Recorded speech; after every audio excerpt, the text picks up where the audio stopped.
साथियों, आज की इस प्रेस कॉन्फ्रेंस में आप सबका स्वागत है। एक बड़ा ही संवेदनशील मुद्दा जिसके बारे में आज बात करने के लिए यहाँ पर हम इकट्ठे हुए हैं सारे, रोहिंग्यास और बांग्लादेशी जिनको जम्मू कश्मीर में, खासकर जम्मू जिला में बसाया गया और अब ये सामने तथ्य आ रहे हैं कि रोहिंग्यास को बसाने के लिए कुछ एनजीओज काम करती रही, जिनको धन कहां से मिलता रहा उसके बारे में एक संशय बना हुआ है कि क्या उनको धन जो है वो भारत के बीच में मिला या भारत के बाहर से भी आ रहा है। कुछ कार्रवाई तो हुई है, लेकिन भारतीय जनता पार्टी को लगता है कि ये पूरी एक कॉन्स्पिरेसी के तहत रोहिंग्यास को और बांग्लादेशीज को जम्मू में, जहां से इंटरनेशनल बॉर्डर जो है थोड़ी ही दूर है, वहां पे बसाया गया। तो इसके बारे में एक विस्तृत इन्वेस्टिगेशन होने की जरूरत है। कौन से लोग थे जिन्होंने रोहिंग्यास को लाके जम्मू में बसाया? कौन से लोग थे किया कि रोहिंग्यास यहां पे आके सरकारी जगहों के ऊपर घर बना सके, उनके घरों को बिजली के कनेक्शन, पानी के कनेक्शन दिए गए, आधार कार्ड दिए गए, यहां तक कि उन रोहिंग्यास ने वोट भी डाले लोकल इलेक्शंस में। ये भी तथ्य सामने आए। ये वही लोग हैं जो 370 की वकालत करते रहे, जो ये कहते रहे हैं कि भारतवासी जम्मू कश्मीर में नहीं बसेंगे।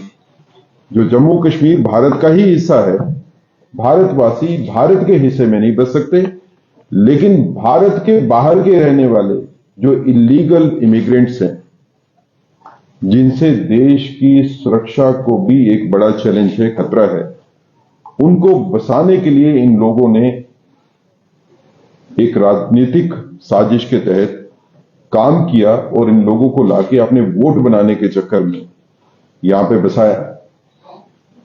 Bharatiya Janata party LG administration से ये रिक्वेस्ट करेगी, क्योंकि होम जो है वो एलजी एडमिनिस्ट्रेशन के पास है, एलजी साहब के पास है।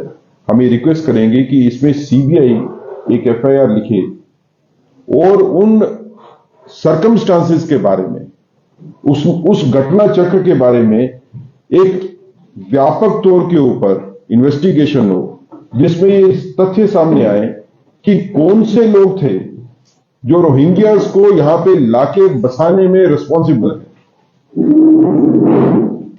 और उन लोगों के खिलाफ कड़ी से कड़ी कार्रवाई होनी चाहिए, एफआईआर लगनी चाहिए, मुकदमे उनके ऊपर चलने चाहिए।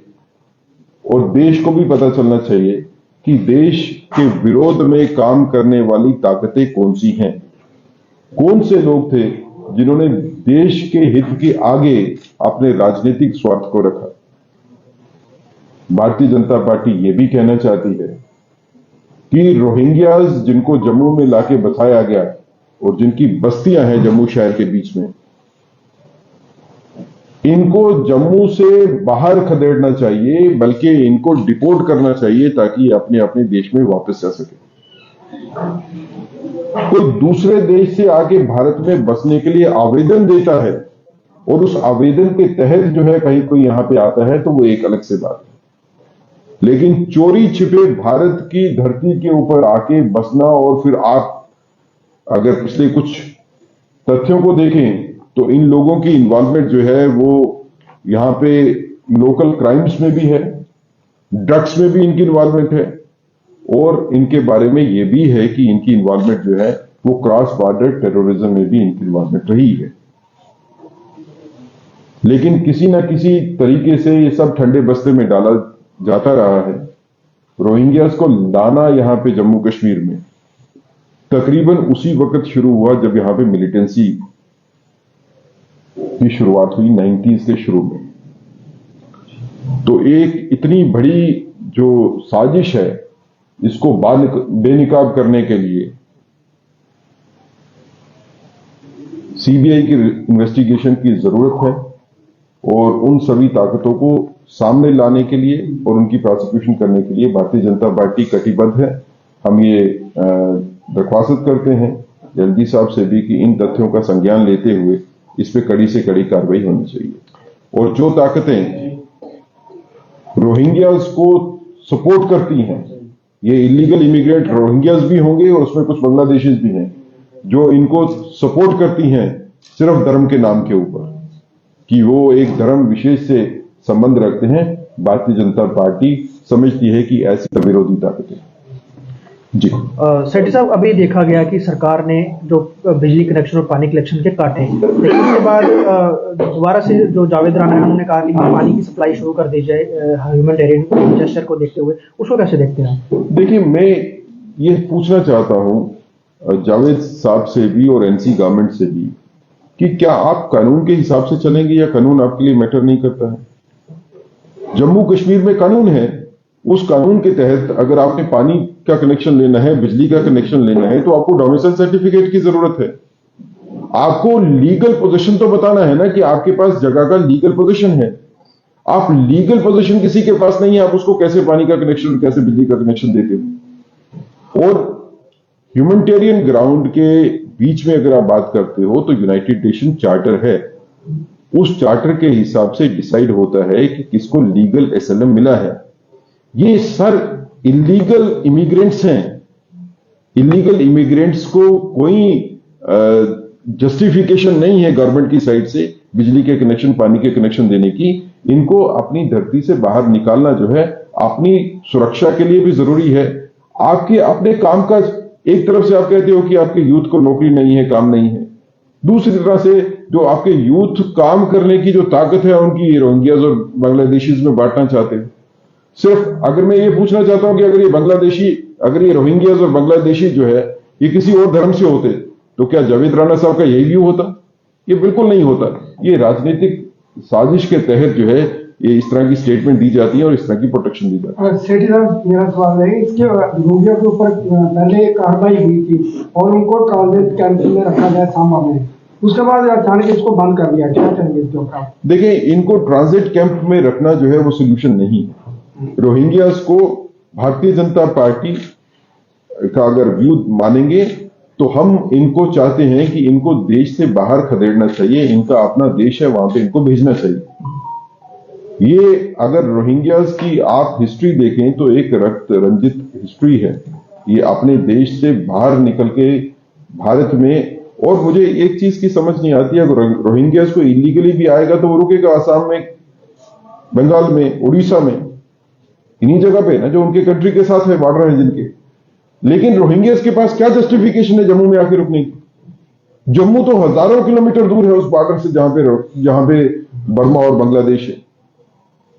लेकिन रोहिंग्यास जम्मू में आके बसते हैं क्योंकि जम्मू में पाकिस्तान का बॉर्डर जो है यहां से 15-20 किलोमीटर दूर आरसपुरा का बॉर्डर है और बॉर्डर के नजदीक इनको लाके बसाया जाता है एक साजिश के तहत।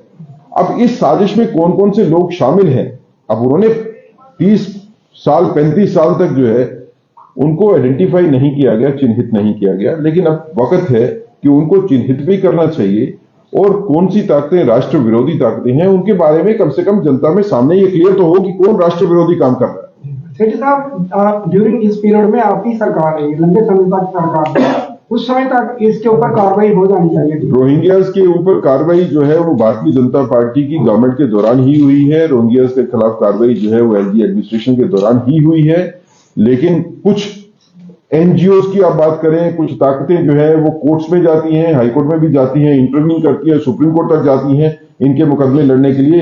किसी तरह से इनको प्रोटेक्शन, जिन्होंने पहले इनको राजनीतिक प्रोटेक्शन दी, आज इनको अदालती प्रोटेक्शन देने के लिए जो है वो इस तरह की ताकतें सामने आती हैं। इसलिए इनके खिलाफ कार्रवाई जो है उतनी तेजी से नहीं हो पाती। आज मेरा क्वेश्चन ये है कि उन ताकतों को आइडेंटिफाई करना है हमारे को, जो ताकतें इस तरह की विध्वंसक स्थिति पैदा करती है। सर, एलजी एडमिनिस्ट्रेशन से आपने कहा कि चिट्ठी या बातचीत की जाएगी, क्या एलजी से आपने मिलने का समय लिया है? उन्होंने समय दिया है कि आप अपनी मांग रख पाए सीबीआई? देखिए, आज हम प्रेस कॉन्फ्रेंस के माध्यम से यही अपील एलजी साहब से करना चाहते हैं और यही अपील हम सीबीआई को भी करना चाहते हैं, होम मिनिस्ट्री से भी करना चाहते हैं कि सीबीआई इंडिपेंडेंटली भी इसके ऊपर जो है वो संज्ञान ले सकती है, कॉग्निजेंस ले सकती है, इन्वेस्टिगेशन कर सकती है। और अगर भारतीय जनता पार्टी को कहीं जाके किसी से बात करने की जरूरत होगी तो भारतीय जनता पार्टी ने पहले भी बात की है, रोहिंग्यास के अगेंस्ट बात की है हमने, और इनकी जो इलीगल सेटलमेंट है जम्मू में उसके बारे में हमने पहले भी बात की है, आगे भी हम जाके इसके बारे में बात करेंगे। आप देख रहे हैं जम्मू न्यूज मिशन।